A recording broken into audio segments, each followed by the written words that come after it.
চলুন শুরু করা যাক। আজকে আমাদের কী রান্নার আয়োজন করা হয়েছে। এটা হলো আপনার কলমির শাক ভাজি করা হয়েছে, আর এটা হলো লইট্টা শুটকি রসুন পেঁয়াজ দিয়ে ভুনা করা হয়েছে, আর সাথে আছে পাতলা ডাল। চলুন বিসমিল্লাহ আমরা শুরু করা যায়। প্রথমে রসুন দিয়ে শুরু করি, দেখি কেমন হয়েছে। বিসমিল্লাহ।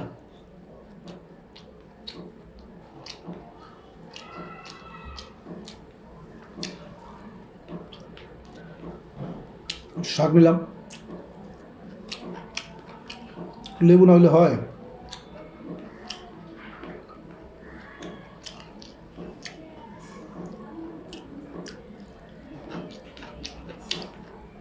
যদি আমার ভিডিওটা ভালো লাগে অবশ্যই আমাকে লাইক কমেন্ট আর ফলো করতে ভুলবেন না। ও সাবস্ক্রাইব করতে কিন্তু ভুলবেন না। আল্লাহ হাফেজ, ভালো থাকবেন।